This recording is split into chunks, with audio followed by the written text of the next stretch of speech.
I'm also doing this for YouTube. If you missed this live and you're just listening to it on YouTube, go to Blog Talk Radio slash Divorce Journey. That's where I'm doing it live right now. One of my broadcasters. Got a prayer broadcast coming up after this one, but I wanted to get this one in first because after 6 I can't do none until about 10. I want to get it in this afternoon. But how many of you have ever felt spiritually incapable of doing anything? You know, I always try to pick out songs that kind of goes along with the message. And today, it says, "I Will Wait for You, Jesus," by Juanita Bynum. You know, it's just like that last part, and I want to go and do that for just a minute.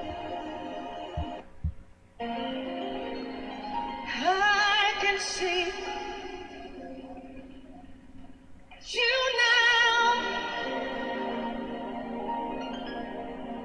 arising. I can see you now, you're arising. I can see you now. You're rising. You know, that's what God's even telling you right now. You've been through those spiritual tides and you feel spiritually incapable. But He can see it's rising. You know, I put this on my Divorce Journey broadcast for a reason. I handpicked it for this reason because although the message is going to talk about many incapabilities that we think that we might have, but one thing, once you go through divorce, you feel like your whole life is over, and it's such a strong cold in your life that you don't feel like you can ever go on anymore.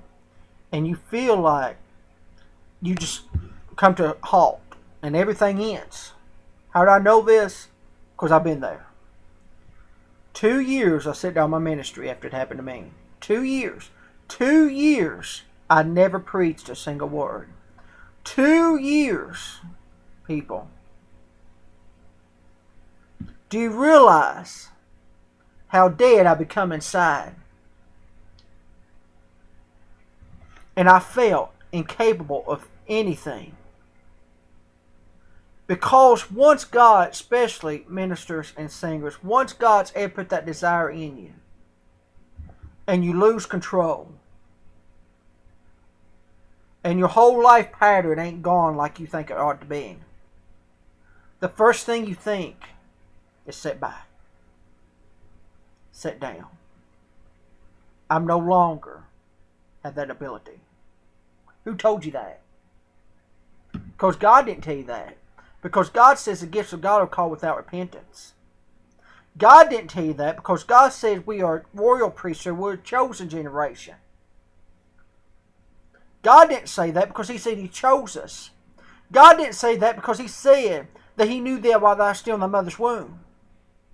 God didn't say that because He said He saw you in the middle, beginning, and end. And God would have never called you if He thought you was going to quit. Because He saw you in your end. He saw you at your greatness. And He don't look past your failures. I mean, He don't look to your failures and your mistakes, because He looks past all that. Because when God forgives you, it's putting the sea of forgiveness.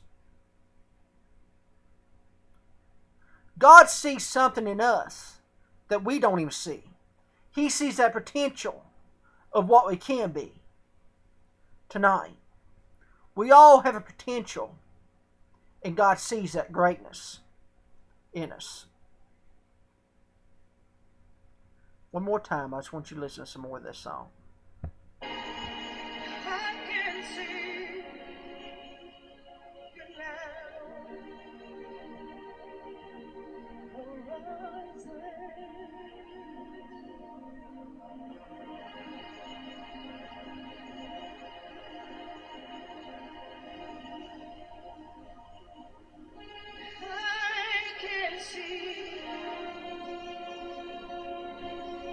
I can see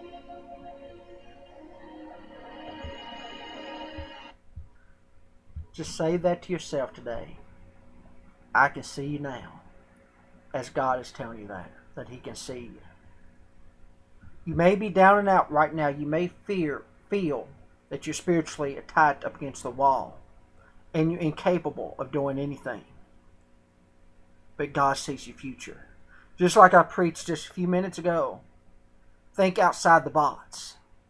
Get outside the box. Take limits off God. Because God's greater than your problem.